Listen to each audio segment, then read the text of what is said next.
Y vamos a continuar estudiando el libro de los Hechos que hemos estado revisando juntos. Y el día de hoy vamos a ver un tema polémico que es la historia de Ananías y Zafira en la Biblia.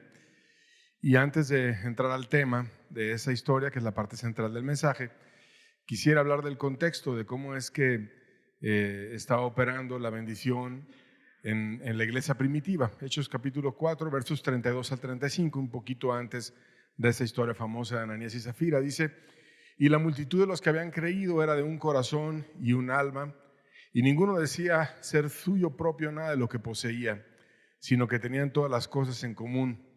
Y con gran poder los apóstoles daban testimonio de la resurrección del Señor Jesús, y abundante gracia era sobre todos ellos, así que no había entre ellos ningún necesitado, porque todos los que poseían heredades o casas las vendían y las traían el precio de lo vendido y lo ponían a los pies de los apóstoles, y se repartía cada uno según su necesidad.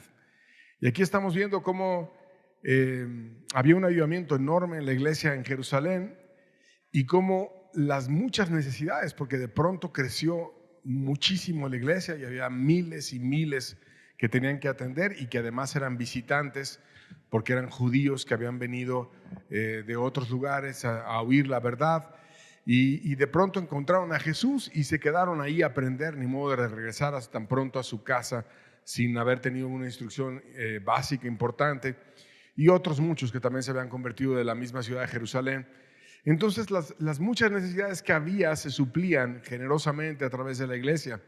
Había una ofrenda que era libre, que era sin manipulación religiosa, donde Dios estaba guiando a ellos a ser compartidos, y entre ellos se esforzaban, se amaban, y no había ninguna persona necesitada, sino que tenían un carácter como el de Cristo, que Él era muy compartido y que Él dio lo más valioso que tenía por nosotros, que es su propia vida, y nos puso ejemplo para poder amar a los demás. Así que la iglesia era generosa. Pero más adelante, después de esta forma en la que ellos estaban viviendo, hay dos ofrendas que se narran. Una fue muy generosa y desinteresada, y que le trajo mucho bien a la iglesia y mucho bien a la persona que la dio. Y otra fue muy polémica y ha sido objeto de muchos comentarios en la Biblia, que es la de Ananías y Zafira, que la vamos a retomar también. Y este asunto de ofrendas buenas y malas, o actos que son cuestionables en la manera en la que amamos a los demás y otros que son muy honorables, no solamente se ha dado en la Biblia, sino se ha dado a lo largo de toda la historia de la humanidad. Por ejemplo, en un ejemplo de una buena ofrenda o de un acto de amor que ayudó a muchos, fue la científica Marie Curie, que ella hizo una contribución al haber ganado 2 premios Nobel, en 1903 de física y en 1911 de química. Y ella, esa parte no es muy conocida de su historia, pero ella tuvo una contribución a favor de su país en la Primera Guerra Mundial. Ella ya había descubierto el radio y el polonio en su trabajo de la radioactividad, y había revolucionado la física y la medicina. Y cuando estalló la Primera Guerra Mundial en 1914, las heridas de los soldados muchas veces no eran tratadas de una manera adecuada para ver si por ejemplo, les estallaba una metralla o una granada y traían heridas dentro de su cuerpo. A veces les amputaban las piernas o las manos porque estaban con la prisa de tratarles de salvar la vida, y el hacer amputaciones innecesarias aumentaba la mortalidad en muchas ocasiones, y también pues la tragedia de que muchos regresaban de la guerra sin haber necesitado realmente que le amputaran un brazo, una pierna o algo parecido. Entonces Marie Curie, ella lideró una solución que fue aplicar la tecnología de rayos X en el campo de batalla. Y para ello diseñó y adaptó unidades móviles, que en la época eran muy revolucionarias, de rayos X, que se podían llevar al frente. Y le conocieron a esas máquinas como Petit Curies, como pequeñas Curies, haciendo remembrancia al apellido de ella. Capacitó personalmente a médicos y a enfermeras, incluyendo a su hija Irene, para usar esta tecnología. Y además, cuando ganó el premio Nobel, donó el dinero que le dieron en oro para la medalla del premio Nobel, y lo donó para que pudieran hacer un esfuerzo a comprar esas máquinas y llevarlas a la guerra, y que los soldados fueran menos lastimados y pudieran ser atendidos. recaudó fondos personalmente e incluso hipotecó sus bienes para financiar los vehículos, los tubos de rayos X y el material necesario. Supervisó personalmente más de 20 unidades móviles y ayudó a instalar más de 200 salas fijas de rayos X en hospitales militares. Y bueno, en total, con el esfuerzo que ella lideró, se estima que ayudó directa o indirectamente a más de 1 millón de soldados para que pudieran ser atendidos en esa emergencia. Y hubo, gracias a su esfuerzo, una reducción drástica de muertes innecesarias y de amputaciones por falta de un diagnóstico claro. De tal manera que cuando hoy se piensa en Marie Curie, no solamente es una científica brillante, sino también una heroína humanitaria que usó su conocimiento y sus recursos financieros para salvar vidas en una de las guerras más destructivas que hubo en el siglo XX. Un buen ejemplo de una persona notable, generosa y que usó de sus bienes para ayudar a otros. Vamos a ver ahora un ejemplo de una donación interesada, mala y que no era exactamente la mejor manera de hacerlo. Este segundo ejemplo fue en 1929, cuando estalló la Gran Depresión en Estados Unidos. Había una crisis económica sin precedentes que inició en Estados Unidos y luego se pasó a todo el mundo. Millones de personas perdieron sus empleos, sus hogares y sus ahorros. Y el hambre y la pobreza se empezaron a extender a niveles masivos y muy amplios. Empezaron a surgir esfuerzos para ayudar a los necesitados. Hubo comedores populares, hubo albergues, hubo bancos de alimentos organizados por iglesias, por comunidades, por organizaciones benéficas a lo largo de todo el país. Y empresarios acaudalados aprovecharon la situación, algunos para ayudar al prójimo de manera desinteresada y otros para ayudarse a ellos tomando ventaja de la situación. Algunos usaron esas oportunidades de donaciones para limpiar su imagen pública, para ganar más dinero, para tratar de tener una imagen renovada, para tener beneficios fiscales. Y uno de ellos fue Samuel Insull, que fue un magnate de la electricidad y los ferrocarriles. En los años 20, este hombre era un ícono empresarial en Chicago y poseía un imperio energético. Y cuando empezó a venir la crisis, ofreció apoyo. Prometió él donar una parte significativa de su fortuna para aliviar la pobreza en la región donde él operaba. E incluso declaró públicamente que tenía un compromiso para apoyar fuertes a lo que él llamó, entre comillas, y suena arrogante, pero así lo dijo, a hombres comunes. Y fue aclamado inicialmente por esa generosidad, el decir voy a empezar a ayudar a personas que lo necesitan. Sin embargo, la realidad es que las cifras que realmente él donó no se comparaban para nada con lo que él había prometido públicamente, y gran parte del dinero se usó para desviar a sus propias empresas y mantener su influencia política y que la gente lo estuviera aplaudiendo todo el tiempo porque era una persona muy generosa. El resultado fue que su imperio colapsó en 1932 y se descubrió que había manipulado estados financieros y que sus promesas se habían quedado vacías en gran medida. Fue descubierto un fraude también a su nombre y terminó huyendo a Europa. Su reputación quedó totalmente destruida y muchos de sus trabajadores que dependían de las empresas en las que operaban quedaron en la ruina. Su donación, entre comillas, terminó siendo un símbolo de una hipocresía filantrópica de una persona que decía que iba a ayudar en medio de una crisis donde realmente había muchos que necesitaban ese tipo de ayuda. Entonces, ese ver la crisis y la forma en la que reaccionamos los seres humanos de una manera generosa y desinteresada, como lo hizo Marie Curie, o de una manera egoísta y buscando el beneficio propio, como lo hizo este hombre Samuel, se da a lo largo de toda la historia de la humanidad. Y en la Biblia se dio también. Estaban ellos ofrendando, estaban ayudándose, no había entre ellos ningún necesitado. Había una iglesia bendecidísima con un poder del Espíritu muy grande y una situación muy particular. Y de pronto ocurrió una ofrenda que llamó mucho la atención y que trajo mucho consuelo y mucha bendición, que fue la ofrenda de un hombre que le cambiaron incluso el nombre y le llamaron, en vez de José, Bernabé.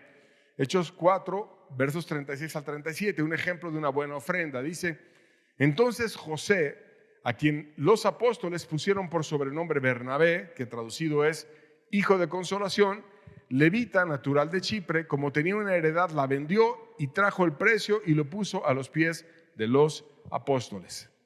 Aquí vemos lo que hizo ese hombre. Tenía una heredad que le pertenecía a pesar de no ser de Jerusalén, sino que él era de Chipre. En griego, cuando dice una heredad, se refiere a una tierra. Él tenía una tierra. Y esto es interesante porque era como su pedazo en la tierra prometida. Él tenía una tierra ahí en Jerusalén. Hay muchos que dicen que tenía medios, Bernabé, y él guardaba esa tierra con cuidado. Además, era levita. Y cuando tú estudias la Biblia, la tribu leví se caracterizaba por servir a Dios, pero también no tenían una gran herencia, una gran tierra, porque su ministerio era precisamente servir a Dios como ministros en el templo o predicando o en las cuestiones materiales, pero estaban dedicados al servicio a Dios y no tanto a trabajar la tierra o a tener grandes empresas. Pero a pesar de eso, él tenía una tierra y eso le debió haber costado bastante esfuerzo a este hombre. Y él guardaba mucho la bendición de su tierra y cuando vio la necesidad y la bendición que Dios estaba trayendo en la iglesia, él dijo, yo quiero que ellos tengan todo esto, yo quiero que Dios los bendiga abundantemente. Y entonces él donó su tierra y fue y lo trajo a los pies de los apóstoles. Y esto de repente despojarte de algo que era tu herencia y que venía desde tiempo antaño, la Biblia nos da ejemplos de personas que no tan fácilmente vendían su tierra, que era diferente a como hoy vemos nuestras casas. Yo sé que lograr una casa, quienes tienen la dicha de tener una casa, es el fruto de muchos años de trabajo, porque pues nadie gana tanto así como para que en una quincena pagues tu casa. Normalmente la vas pagando despacito y con esfuerzo y vas haciendo a través del tiempo, a veces el marido, a veces el marido y la mujer, a veces la ayuda también viene de los hijos para lograr pagar la casa. Y entonces ellos valoraban mucho la casa, pero no solamente como la valoramos nosotros en México, sino que también era una cuestión de herencia. Era mi parte de la tierra prometida. Era lo que me dejaron mis padres, que recibieron mis abuelos, que recibieron de mis bisabuelos, que venían desde los fundadores de las tribus, y que era algo muy valioso. Y hay historias como la de Nabot, que él murió por no vender su propiedad a un rey codicioso, y además el rey no la pudo expropiar, a pesar de que era rey, sino que se dejó manipular por su esposa impía y perversa Jezabel para lograr robarle a Nabot su viña que quería el rey. Entonces, eso no pasó con un debate con Bernabé. Él mismo fue y la vendió y trajo todo para la ofrenda.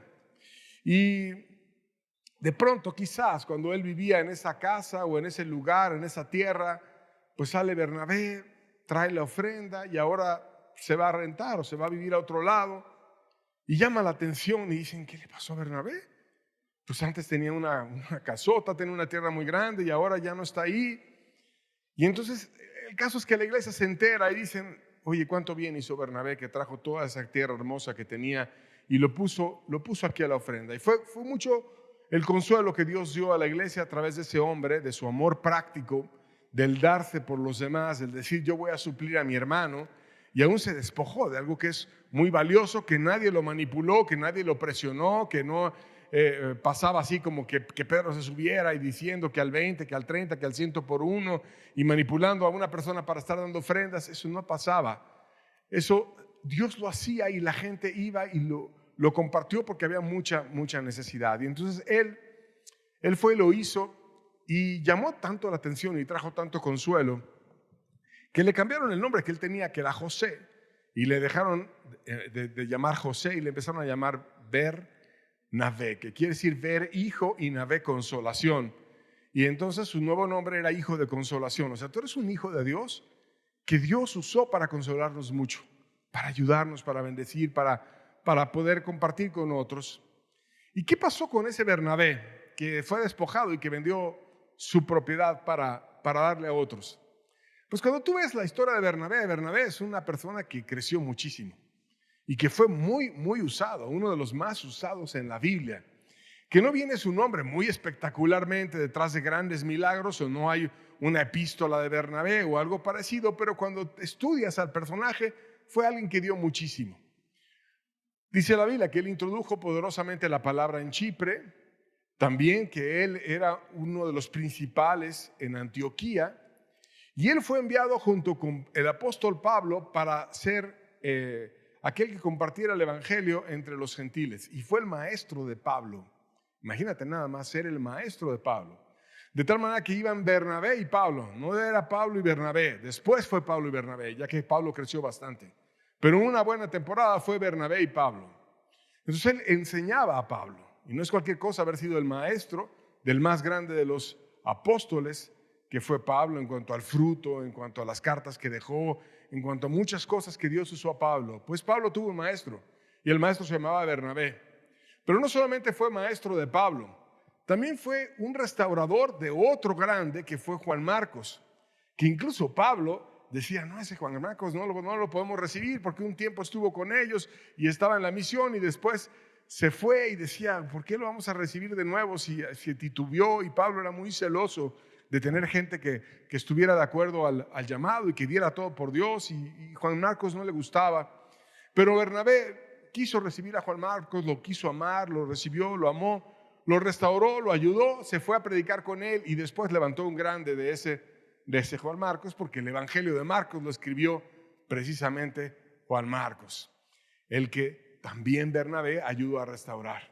Entonces esa consolación, ese espíritu de amor que tenía Bernabé, que ayudó a que un evangelista fuera formado por Dios, y que ayudó a que un grande apóstol como fue Pablo fuera formado por Dios, y que trajo con poder la palabra a Chipre, y que trajo con poder la palabra a Antioquía y a muchos lugares en los cuales él fue llevando las verdades. Y también participó en un debate famoso contra los judaizantes a favor de los gentiles, y tuvo grandes participaciones ese hombre Bernabé. Pero ¿cómo empezó todo? Con una persona generosa, con una persona que quería compartir de lo suyo, quería dar, y dijo, en la iglesia hay necesidad y lo voy a dar. Lo primero que se habla en la Biblia es una ofrenda de Bernabé, y una ofrenda que es notable y que llevó a inspirar un cambio en su nombre, un hombre que ahora era hijo de consolación.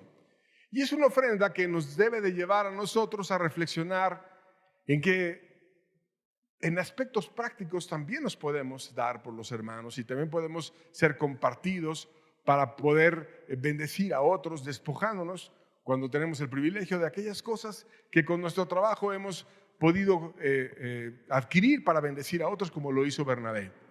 Pero bueno, después de ese ejemplo de una buena ofrenda, viene un ejemplo de una pésima ofrenda, que además trajo un juicio, y que es la parte central de la enseñanza. Y vamos a leerla. La realizó un matrimonio. Hechos 5, versos 1 al 2.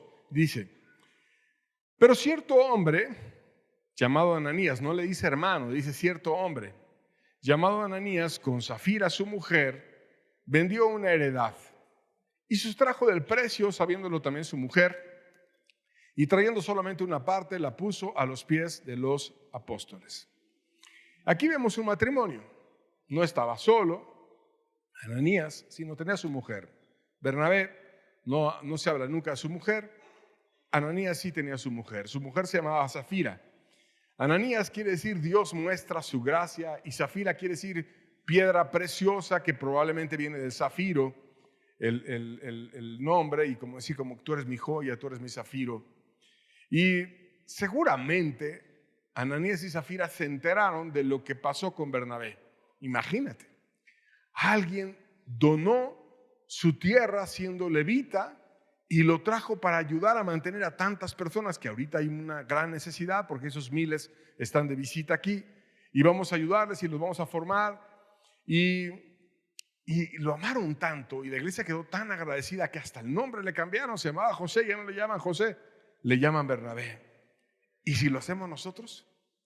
¿Y si nosotros vendemos una de nuestras heredades? ¿Qué crees que pase?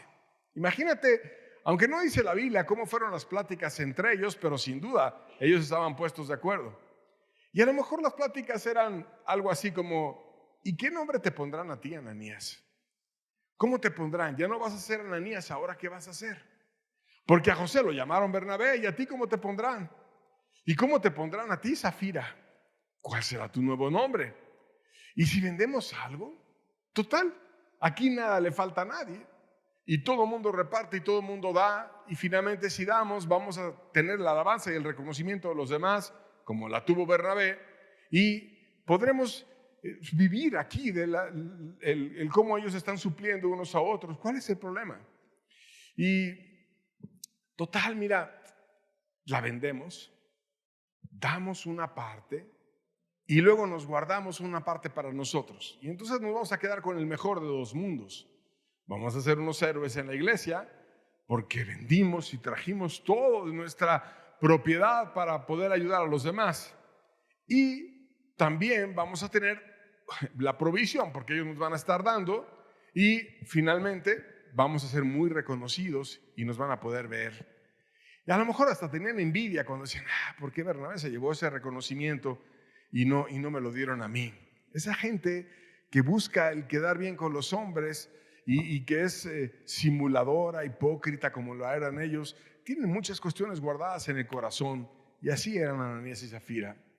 Entonces vendieron una heredad que cuando vas a ver el griego dice una posesión, que es diferente a la de Bernabé, como algo que fue adquirido, no como algo que fue heredado en el caso de Bernabé, y que dio todo a algo muy valioso.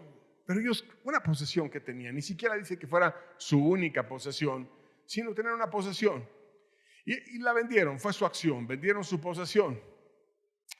Aparentaron que traían todo a la ofrenda, pero antes habían sustraído para ellos. Entonces simularon que dieron una ofrenda grande porque querían aplauso de los otros. Y además estaban los dos de acuerdo. Sustrajeron del precio, lo guardaron y seguramente sabían dónde lo iban a guardar, dónde lo iban a poner, en qué banco, cómo lo iban a hacer, a nombre de quién o en qué lugar, esconder el dinero, lo que fuera. Estaban de acuerdo. Y el andar dando ofrendas para tener el reconocimiento de los demás es un hecho vil. Porque Jesús dijo que cuando tú des tu ofrenda, no sepa tu derecha lo que hace tu izquierda. No tienes que andar dando una ofrenda para que los demás te vean, qué ofrendota. No, mira, ni me cabe allí en el cubo de las ofrendas y le tengo que apachurrar bien para que caiga mi ofrenda. Eso no sirve de nada. De hecho, pues se enteraron de alguna manera de lo de Bernabé, quizás porque salió de su propiedad y tenía ahora que buscar, pero el caso es que Dios lo permitió y se enteraron y lo ayudaron y lo amaron. Y ahora ellos querían el reconocimiento, buscar las cosas o hacer las cosas para que la gente me reconozca es vil. Porque quiere decir que el corazón no está centrado en Dios. Quiere decir que el corazón está centrado en que me vean, que yo soy importante, que yo sirvo, que yo di dinero, que yo hice esto, que me aplaudan. Su rol ya está en tener el reconocimiento de los hombres y eso de espiritual no tiene nada. Porque el cristianismo se trata de buscar agradar a Dios. Es un asunto entre tú y Dios, no es un asunto con los hombres. Bendecimos a los hombres y damos a los hombres, pero porque Dios nos amó primero y nos amó. Y finalmente, si se enteran los hombres o no se enteran, ¿qué importa? Un verdadero cristiano nunca lo hace para que los hombres se enteren, lo hace por amor a Dios. Y después del asunto de Judas, aquí caminando sobre el libro de los Hechos, es la primera vez que se habla de una historia en la iglesia en la que los cristianos cometen pecados. Ya hablamos de Judas, que cayó en su hipocresía enorme y que fue y compró un terreno y luego se suicidó y se derramó su sangre en el terreno y le cayó un juicio horrible. Pero después de lo de Judas no había pasado nada y de pronto vienen estos dos, Ananías y Zafira. ¿Qué pasó con ellos? Pues el amor al dinero era más que el amor a Dios. Su deseo de ser alabados por los hombres y usar el cristianismo para obtener reconocimiento ellos y no Dios fue algo vil. Y el uso del cristianismo de una manera buscar vanagloria y no buscar la gloria que es la que vale, que es la gloria de Dios, los llevó a andar de hipócritas. Y Dios sacó a la luz lo que parecía un acto noble, pero algo reprobado. Y la persona se quedó sin habla. Versos 3 y 4 de Hechos 5 dice: y dijo Pedro, Ananías, ¿por qué llenó Satanás tu corazón para que mintieses al Espíritu Santo y sustrajeses del precio de la heredad, reteniéndola no se te quedaba a ti y vendida no estaba en tu poder? ¿Por qué pusiste en tu corazón esto? No has mentido a los hombres, sino a Dios. Aquí no sabemos la manera en la que Pedro se enteró. Pero el caso es que se enteró. Y cuando se enteró, mandó a llamar a Ananías porque vio que su corazón no era puro. A lo mejor alguien ayudó en la transacción y lo compartió de alguna manera, o Dios le dio ese discernimiento, pero el caso es que se enteró. Y lo primero que va y le cuestiona a Pedro a Ananías es: ¿por qué llenó Satanás tu corazón? Ya el corazón de Ananías no estaba lleno de Dios. Ya el corazón de Ananías no era querer exaltar a Dios y darle gloria, sino estaba lleno de cuestiones diabólicas. Porque cuando hay hipocresía, cuando hay avaricia, cuando hay envidia y cuando hay vanagloria, estas cosas no vienen más que del diablo. Y podemos ser tentados, aún estando en la iglesia, por el mismo diablo. Muy cerca de Dios, pero el diablo también se puede acercar y tentar. Adán y Eva tenían comunión con Dios. Adán y Eva estaban en el Edén, estaban cerca de Dios, hablaban con Dios y platicaban con Él de una manera increíble y fueron tentados por el diablo. Y ellos cayeron y dice: ¿por qué mentiste al Espíritu Santo? No has mentido a los hombres sino a Dios. O sea, tu asunto, Ananías, no es conmigo, para nada. El andar ofreciendo votos que no cumples, que es la mentira que él hizo, fue y oró y le ofreció: Dios, yo te voy a dar todo de la ofrenda, yo voy a hacer esto, pero no lo vas a cumplir. Al que mentiste fue a Dios. De tal manera que está diciendo que el Espíritu Santo es Dios y que la mentira no fue al hombre. Entonces, cuando hay actos de hipocresía y de simulaciones y de andar quedando bien con los hombres, no es un asunto con los hombres primeramente, sino sobre todas las cosas, es un asunto ante Dios. Y le dice: mira, la propiedad era tuya, reteniéndola o vendiéndola, ¿no eras tú el dueño? O sea, ¿quién te estaba pidiendo a ti tu propiedad? ¿No era tu propiedad? Y si tú la vendías, pues el dueño eras tú. Y si te la pagaron, pues era tu dinero, ni quien te lo estuviera pidiendo. Porque nunca los apóstoles andaban manipulando y presionando para obtener ofrendas y andar ahí de una manera torcida, como hacen muchos líderes religiosos el día de hoy, y después inflarse ellos de dinero. No hacían eso los apóstoles. Su riqueza estaba en Dios. Su fortuna era Dios. Su fuerza estaba en Dios. Y ellos tenían un reconocimiento a la propiedad privada pleno. Entonces era tu propiedad, tú la vendiste, es tu decisión, tú tenías el dinero, ya. Pero ¿por qué andas haciendo votos diciendo que vas a dar todo y luego no das todo? No era el asunto el dinero, era el asunto de la deslealtad. El resultado: así como Dios dirigía en muchos aspectos a la iglesia primitiva, Dios aplicó la primer disciplina que viene en el libro de los Hechos y en la historia del Nuevo Testamento después del asunto de Judas, y eso trajo gran temor. Versos 5 al 6 de Hechos 5 dice: al oír Ananías estas palabras, cayó y expiró, que quiere decir murió. Y vino un gran temor sobre todos los que lo oyeron, y levantándose los jóvenes, lo envolvieron y sacándolo, lo sepultaron. No es que le dio un paro cardíaco por el susto de que fue descubierto por Pedro y se acalambró de ver al apóstol que de repente le preguntó y le da un paro cardíaco, como dicen algunos. No. Fue un juicio de Dios. No fue un susto que le dio Pedro. No fue un accidente porque le hicieron una pregunta y se sintió sorprendido. Seguramente le dio mucho miedo, pero sobre todas las cosas, Dios lo mató. Dios le quitó la vida. En Dios está la vida y en Dios está la muerte. Y en el momento en el que Él dice se acaba la vida, se acaba. Y hay que tener cuidado porque dice el libro de Hebreos: horrenda cosa es caer en manos de un Dios vivo. Y si Dios, un Dios vivo que tiene poder, viene y nos juzga por hipócritas, pues estamos en un gran problema. Y Ananías entonces representa el primer caso de disciplina en la iglesia ejercida directamente por Dios. El que ejerció la disciplina fue Dios. Y Dios lo sacó de su pueblo.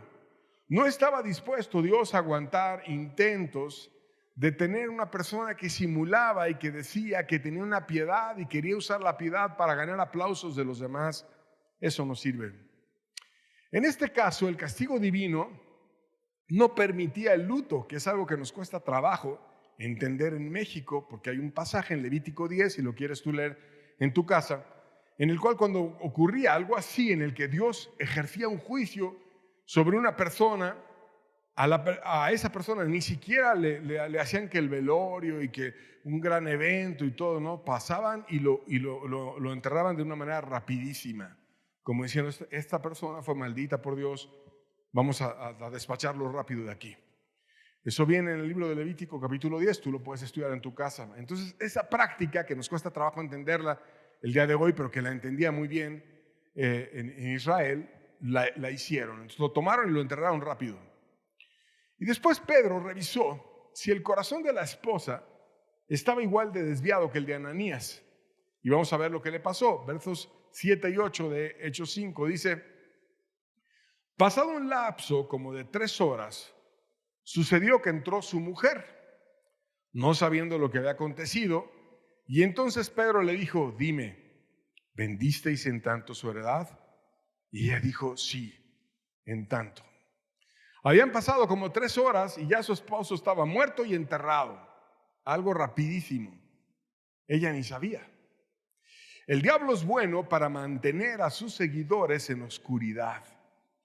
El juicio estaba a punto de alcanzarla y ella vivía inflada y estaba ahí paseándose y sintiéndose muy importante, entrando y saliendo. Ahí pasa delante de Pedro y la llama a Pedro. Imagínate, Pedro ya era un apóstol que coordinaba muchas personas.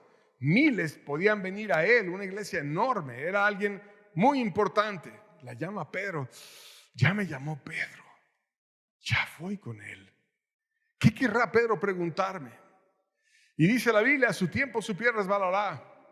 Y a veces el resbalón viene cuando tú crees que vas a alcanzar gran gloria y te viene gran caída. Y Pedro le llama y le hace una pregunta. ¿Qué pregunta me querrá hacer el gran apóstol Pedro? ¿Me querrá hacer una pregunta sobre el nuevo nombre que me pondrá?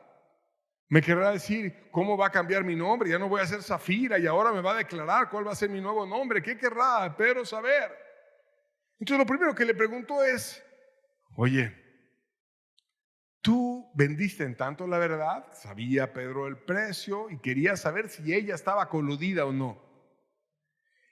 Y él lo afirma: sí, en tanto.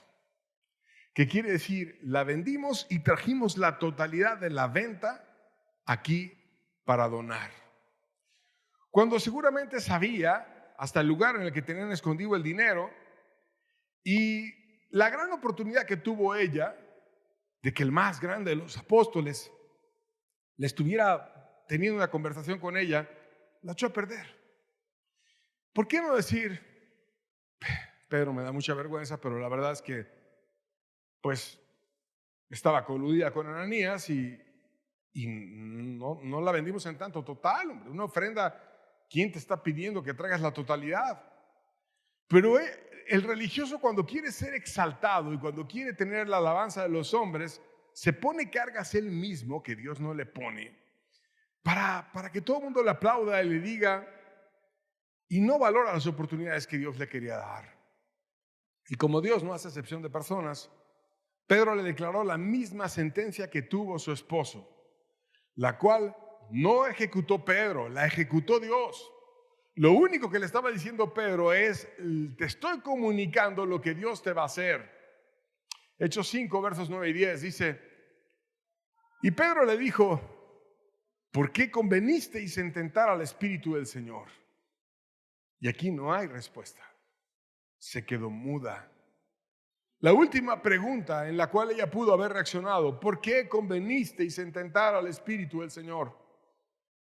¿Por qué no decir: sí, convine, sí, perdóname, no tengo explicación, pero pido misericordia? Se quedó callada. Se quedó callada. Y entonces le declara lo que Dios iba a hacer.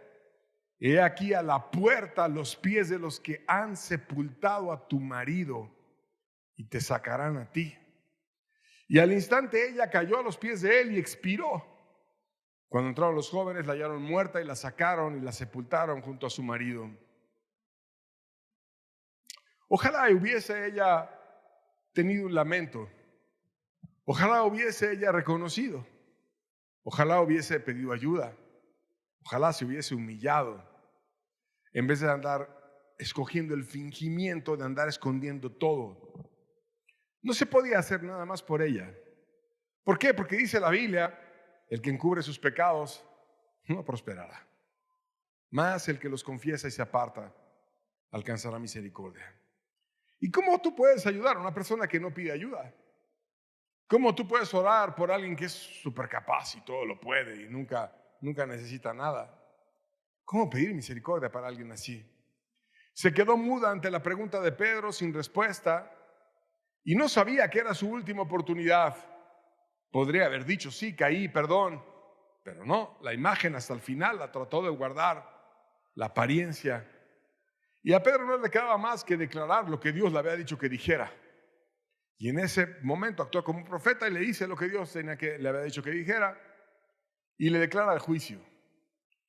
Y fue la única persona, pienso yo, a la cual le dicen, mira, ahí te están esperando los que van a cargar tu cuerpo. Y que por cierto ya entregaron a tu esposo. Cosa que normalmente la gente ni sabe quién va a cargar tu féretro. Pero ahí estaban esperando del otro lado de la puerta los jóvenes para llevarla a enterrar al igual que su esposo. El fin de ambos inspiró a todos en la iglesia a guardarse de una caída así. Hechos 5, verso 11 dice, y vino gran temor en toda la iglesia y sobre todo los que oyeron estas cosas. La iglesia tuvo gran temor porque se pusieron a analizar el caso. ¿Tú qué analizarías? Dios aborrece al hipócrita. A mí me parece un análisis normal. Le pasó a ellos por andar simulando que daban todo y querer la alabanza de los hombres. Me puede pasar a mí. Si murió Ananías y murió Zafira por andar de hipócritas, puedo yo morir. Me puede pasar a mí. Si busco mi gloria y ando de hipócrita, Dios me puede juzgar y me puede acabar. Ananías y Zafira quisieron usar a Dios para exaltarse ellos, pero terminaron siendo usados ellos para un reconocimiento histórico y controversial que te está enseñando Dios. No juegues con Dios a ser hipócrita. No juegues a ser hipócrita. Y como la hipocresía era un pecado nacional, pues a todos en Jerusalén les empezó a dar miedo acercarse a la iglesia. Verso 13 dice, de los demás, ninguno se atrevía a juntarse con ellos, mas el pueblo los alababa grandemente. O sea, porque se enteraron. Oye, así como Nadab y Abiú fueron enterrados rapidísimo sin llorarlo. Acuérdate cuando pasó lo de Lázaro, cómo estaban todavía consolando a las hermanas y todo ese lamentar que había cuando una persona querida era enterrada. No, ahora pasó rapidísimo y así lo dijo Dios y rápido a la tumba. Lo obedecieron. Pues, ¿qué pasó? ¿Quién murió? ¿Por qué murió? ¿Cómo es que Dios juzgó a alguien tan rápido? ¿Por qué de repente se hace un evento así que no era muy común que Dios trajera fuego del cielo, que Dios juzgara a alguien así? ¿Qué pasó? No, pues Ananías y Zafira. Y entonces no, me da miedo acercarme a Pedro. ¿Por qué? Porque yo también soy hipócrita y a lo mejor oigo que predica, pero mejor ni me acerco. Entonces muchos, el pecado nacional, que era la hipocresía, empezaban a decir, no, espérate, no me atrevo a juntarme con ellos, no voy a hacer que al rato Dios me juzgue también como hipócrita. Pero el pueblo los alababa grandemente, como diciendo, mira qué gente, cómo cambió, cómo tienen un corazón, cómo son sinceros, cómo no andan con apariencias y cómo Dios los usa. Y vino gran bendición a la iglesia porque la limpieza trae bendición. Hechos 5, versos 12 y verso 14 dice, y por mano de los apóstoles se hacían muchas señales y prodigios en el pueblo. Y estaban todos unánimes en el pórtico de Salomón, verso 14, y los que creían en el Señor aumentaban más y gran número así de hombres como de mujeres. Y aquí Lucas, que está escribiendo la historia de los hechos de la iglesia, no pone cantidades. Ahora ya había dicho, no es que se convirtieron 3,000, se convirtieron 5,000. Ahora ya no podía poner cantidades, ahora ya era un mundo de gente. Los que creían en el Señor aumentaban más y más, y gran número así de hombres como mujeres. Empieza a usar la palabra multitud, porque era una gran cantidad de personas. ¿Por qué vino tanta bendición a la iglesia? ¿Por qué la iglesia creció tanto? ¿Por qué ya ni él, que era una persona histórica, abnegada, que podía ir, no le era tema ir a contar a la gente, ya no la podía ni contar? Porque era una multitud, una enorme bendición la que Dios traía. Porque Dios sacó la hipocresía. Y porque a Dios no le gusta la hipocresía. Y cuando se limpia la hipocresía, viene la bendición y Dios empieza a operar mucho mejor.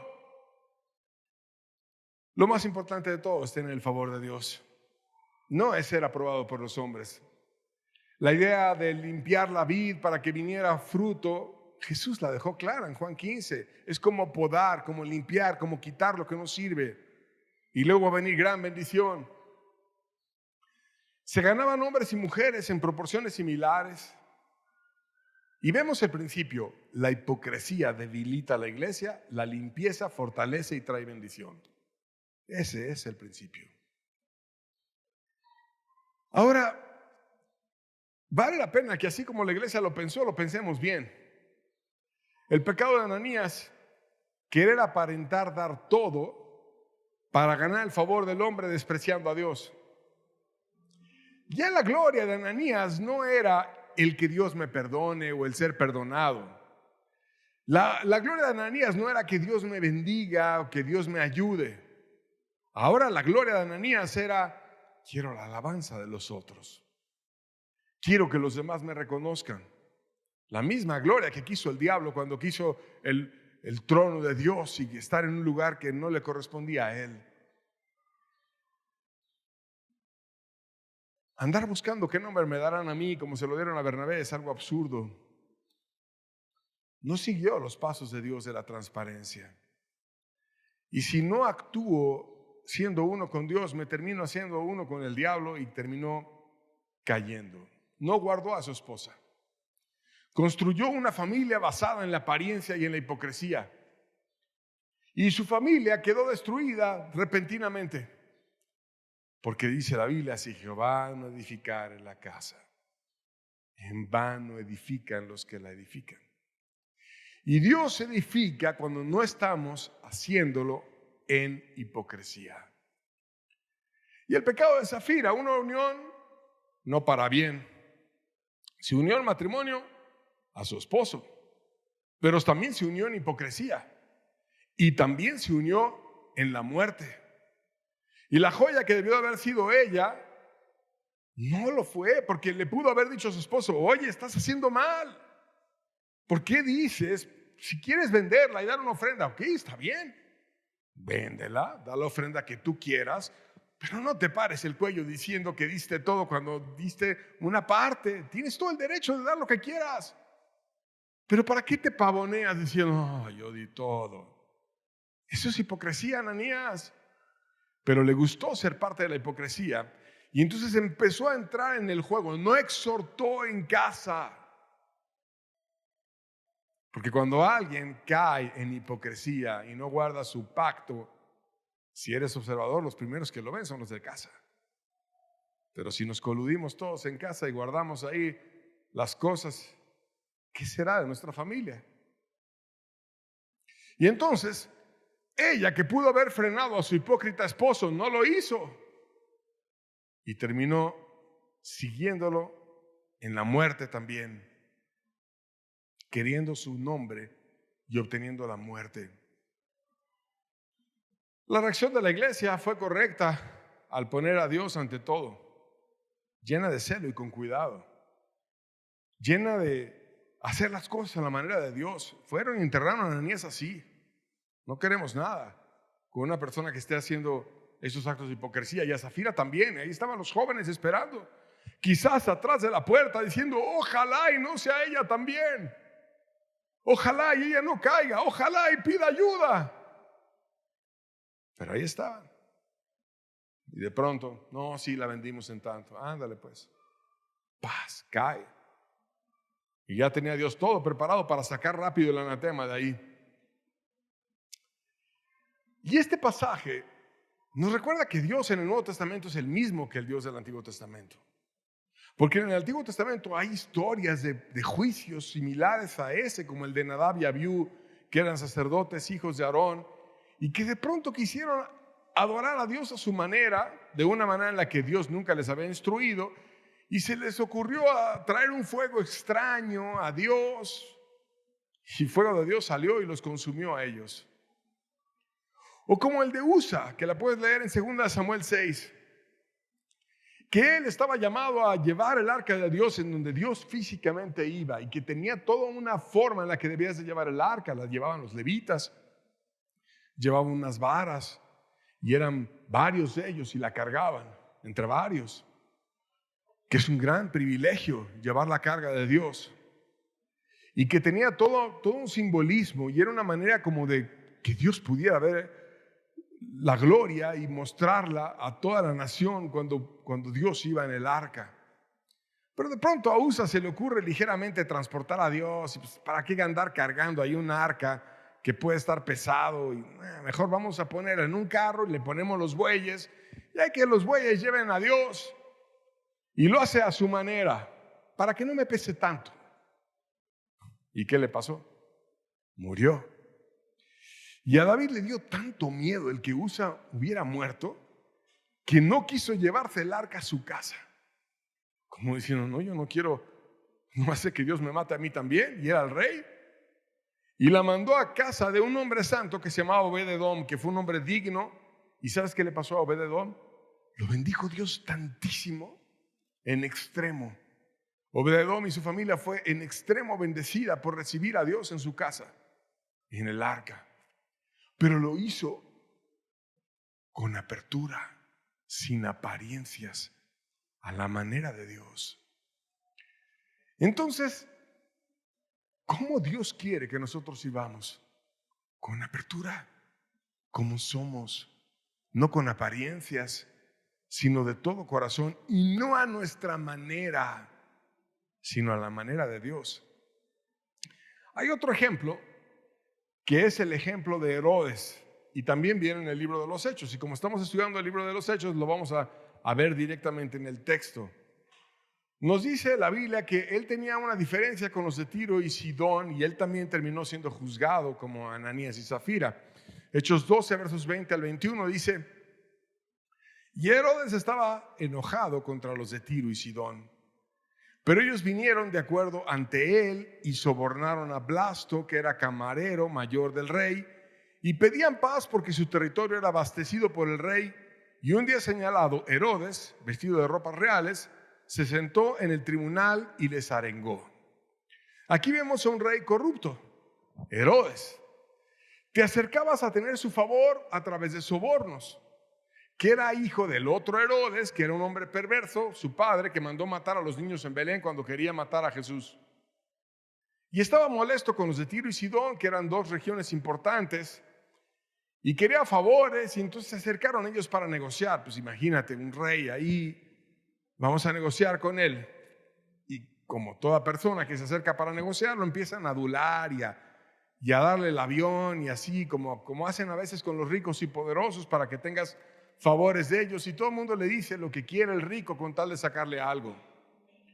Entonces él, que estaba lleno de soberbia, los saca y se pone a dar un discurso, y quería lucirse, y se aventó un discurso para exaltarse, y se exaltó tanto que empezó a asumir que tenía una gloria que no era su gloria, y de pronto cayó el juicio. Versos 22 al 23 dice: y el pueblo aclamaba gritando: voz de Dios y no de hombre.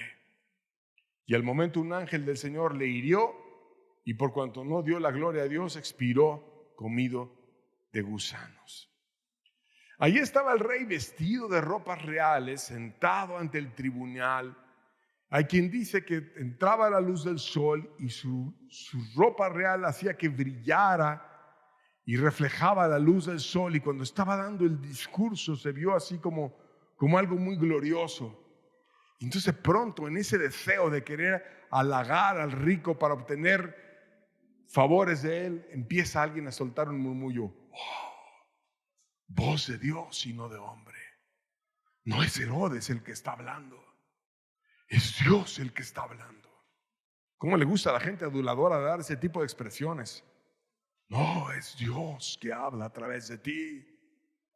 Y empieza a decir, no es Herodes, es Dios.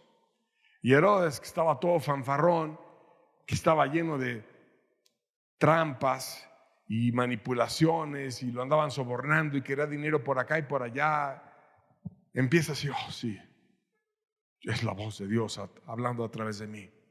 ¿Qué es eso? Un soberbio que se pone lo que no le toca.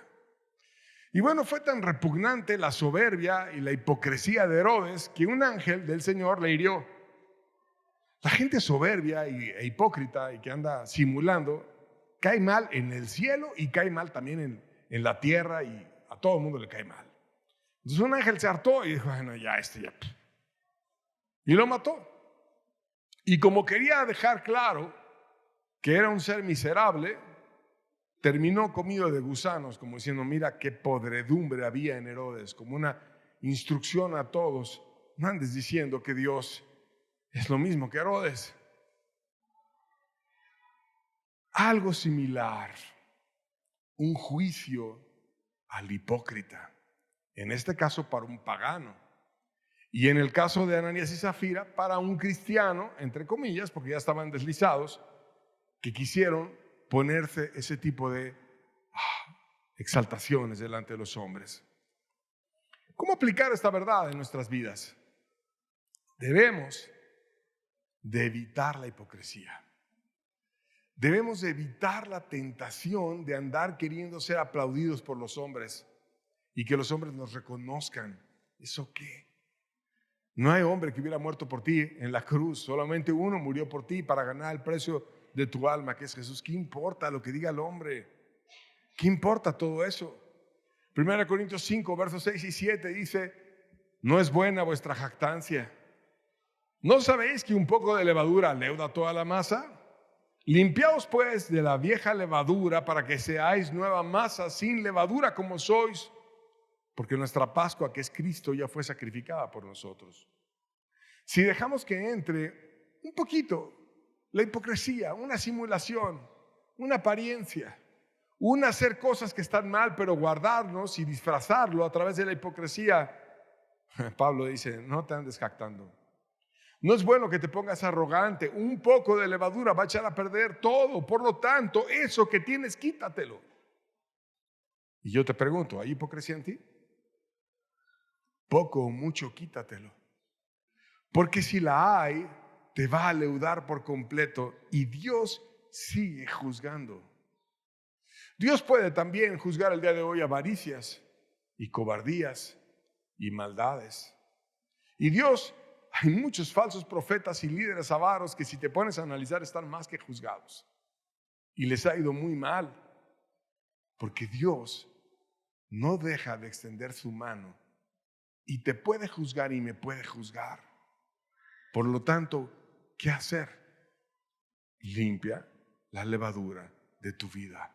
Porque Dios va a terminar juzgando todo. Y aún hay pasajes que te quieren confrontar para que tú seas sincero contigo mismo y veas si la tienes o no. Romanos 2, versos 16 al 19 dice, el día en que Dios juzgará por Jesucristo los secretos de los hombres, conforme a mi evangelio. He aquí, tú que tienes sobre el nombre de judío y te apoyas en la ley y te glorías en Dios y conoces su voluntad e instruido por la ley apruebas lo mejor y confías en que eres guía de ciegos y luz para los que están en tinieblas. Le está hablando una persona que dice que es creyente, que dice que es luz para los demás, que dice que ayuda a los otros a no estar en tinieblas, que dice que aprueba lo mejor, o sea, alguien que estudia la Biblia y que la entiende y la confronta a Dios. Y aún a esa persona que tenía todas esas características, la empieza a describir. Versos 20 al 22 dice: instructor de los indoctos, o sea, una persona que instruía a aquellos que no sabían nada. Maestro de niños, que tienes en la ley forma de la ciencia y de la verdad. Tú pues que enseñas a otro, ¿no te enseñas a ti mismo? Tú que predicas que no se ha de hurtar, ¿hurtas? Tú que dices que no se ha de adulterar, ¿adulteras? Tú que dices que los ídolos no se deben de abominar, ¿cometes sacrilegio? O sea, no importa lo que tú digas que eres, instructor de indoctos, alguien que enseñe el evangelio en una célula, en algún lugar, maestro de niños que sirva en una escuela dominical, o teólogos que vayan tras la ciencia y tras la verdad. No importan los títulos nobiliarios. Enséñate tú. ¿Enséñate a qué? ¿Tienes adulterio en ti? ¿Tienes frutos o no tienes frutos de una persona que esté sin levadura? Es lo que está diciendo Dios. Y Dios quiere que tengamos estas verdades en nosotros para que estemos con limpieza, para que no seamos los próximos Ananías y Zafira, para que tengamos una vida donde nos consagremos y nos demos de una manera digna ante Él, que sean muchos Bernabés, que tu vida también sea una consolación para otros, que seas una persona que bendigas a otros y que te des por otros y que diga a la gente qué bendición que conocí a fulano o a fulana. ¿Cómo se va a hacer? Cuando lo demos de todo corazón y no guardando, no en envidias, no con pecados ocultos, no con avaricias, no con soberbias, no con hipocresías, no con desconfianzas innecesarias, sino de todo corazón para Dios. Hebreos 12, versos 26 al 29, concluimos con este pasaje, dice: la voz del cual conmovió entonces la tierra, pero ahora ha prometido diciendo: aún una vez, y conmoveré no solamente la tierra, sino también el cielo. Y esta frase, aún una vez, indica la remoción de las cosas movibles como cosas hechas, para que queden las cosas inamovibles. Así que, recibiendo nosotros un reino inconmovible, tengamos gratitud y mediante ella sirvamos a Dios, agradándole con temor y reverencia, porque nuestro Dios es fuego consumidor. ¿Qué está diciendo todo esto? Que estamos en medio de la tierra en donde hay cosas que se mueven. ¿Qué se mueve? Tu nombre, mi nombre, tu gloria, mi gloria, las cosas que podamos obtener en esta vida, tu dinero, mi dinero, las cosas que podamos tener son pasajeras, se mueven, se van. Pero va a llegar un momento en el que Dios establezca un reino inamovible. ¿Cuándo lo va a establecer? Cuando juzgue todo y los secretos de los hombres sean expuestos y salga toda la luz. Por tanto, las cosas que hoy guardas con mucho cuidado para que nadie se entere porque quieres cuidar la apariencia, un día Dios la va a sacar a la luz delante de todos y va a quedar ante todo el universo claro qué eras o qué no eras. Y entonces Dios va a establecer un reino inamovible. Por tanto, ¿qué dice la Biblia? Sirvamos a Dios agradándole con temor y reverencia, no como Ananías y Zafira, que sirvieron a Dios con hipocresía, con envidias a Bernabé, con andar queriéndose jactar ellos.